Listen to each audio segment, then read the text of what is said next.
I'm Bálint, and please, sir, advance the slide. Yes, this is our presentation, playing with the fictitious forms of educational role-playing in Hungary from 1938 to 78.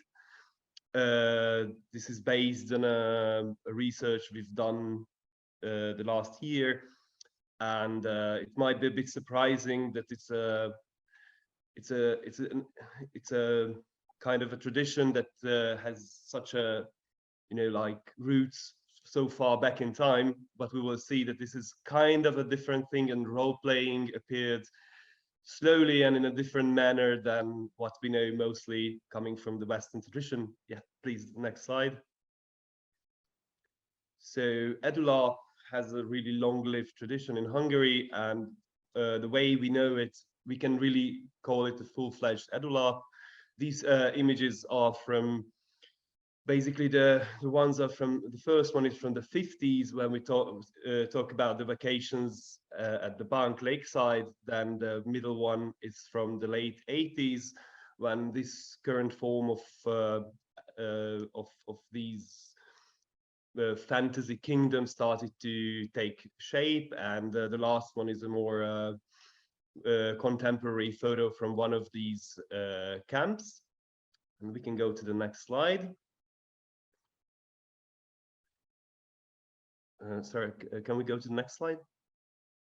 Yes. So the Bánk tradition, as it like how it is today, as I said, it's a long-lived underground tradition. At least it was very much underground. First it formed, and then slowly became more well, accepted. Maybe that's not the right term to use, but more, definitely not supported, but in this kind of in-between region. What is common about all these camps, that they take several weeks, and the children are away from the family for at least 3 weeks nowadays.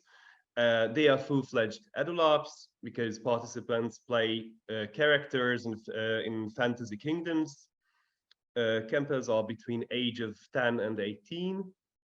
Yes, they are citizens of fantasy kingdoms, and it is a completely independent lineage of role-playing, independent of the D&D-based Western canon. I would like to give the floor to Mátyás, because he has something else to add, I think, here. Yeah, thanks. Hi, and I would like to ask for the next slide. Thank you.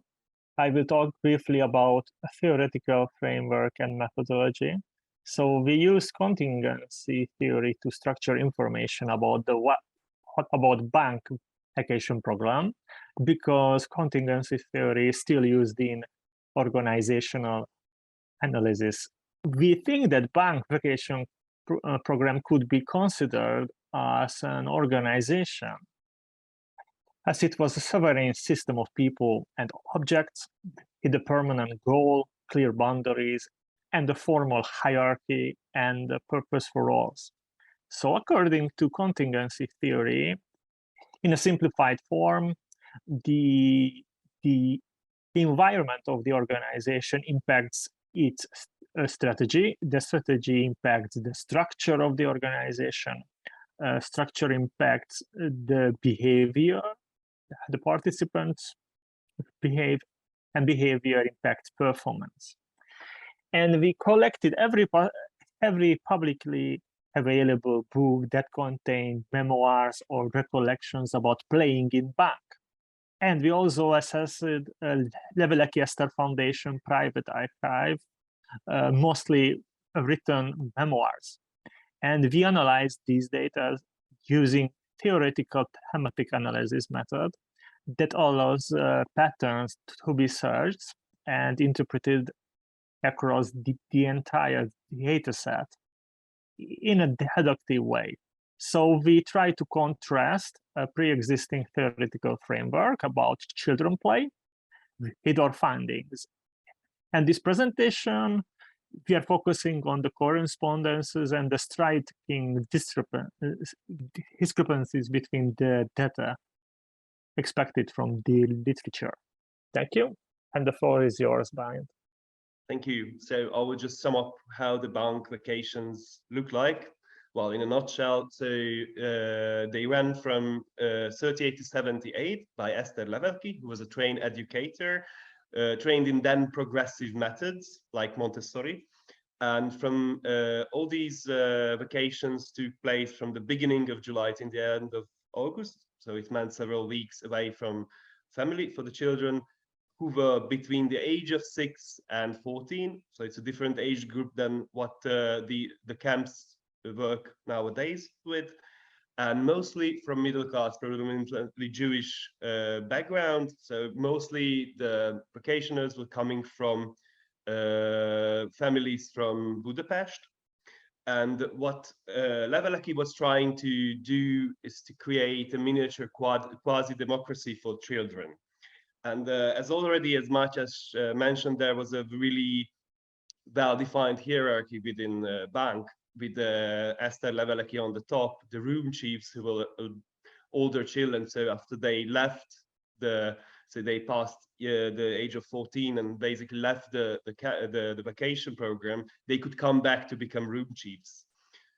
And there were the class, which could be translated as kind of cool players with a back cap that was a small knitted cap that was kind of a privilege that they could wear it throughout the whole camp and show that they are in this kind of like privileged caste of the vacationers.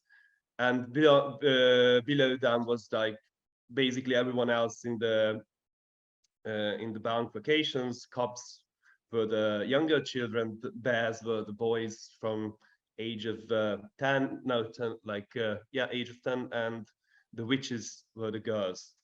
And that was a very, of course, classical kind of structure, and also which was more how to say, like progressive at the time, that boys and girls were allowed to camp together. Okay, we can go to the next slide.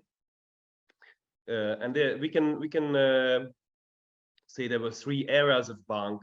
The first era from 38 to 49 was more focusing on physical activities. At this point, it was less different from any other kind of like camping or vacation program.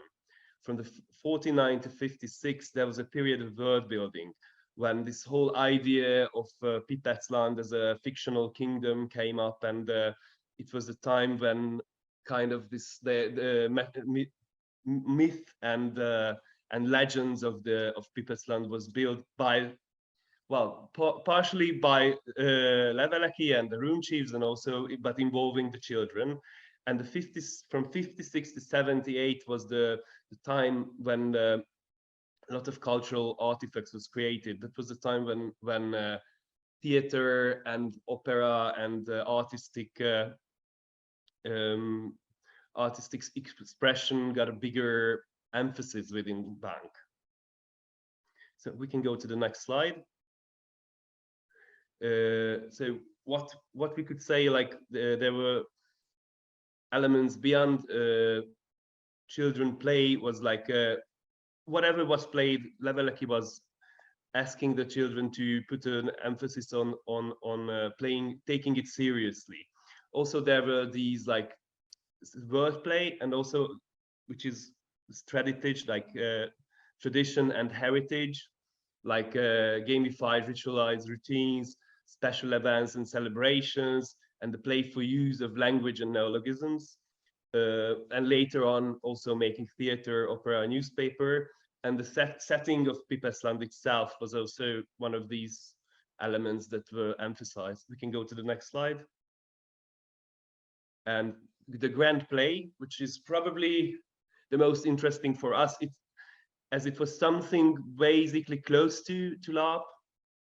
We can say that early on it had narratives like that were based on the pulp literature of the era. Later on, more on kind of like Cold War narratives with you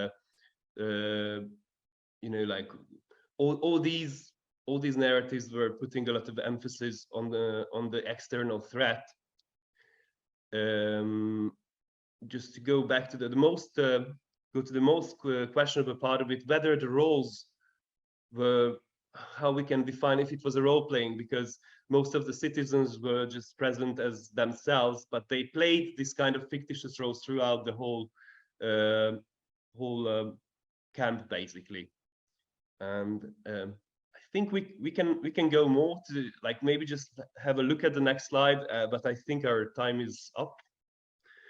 Yeah, this is we talk about a bit of the conflict and how conflict resolution was handled, and that's kind of the number war. Maybe we can go to that next slide and just to see what number war is, because that's the only kind of like game mechanic that was really present in the Bánk camps. Number is a large scale game, usually played between two competition factions, in which every participant wears a series of numbers on their forehead, usually written on paper. The player is defeated and eliminated from the game if an enemy can read out their numbers aloud.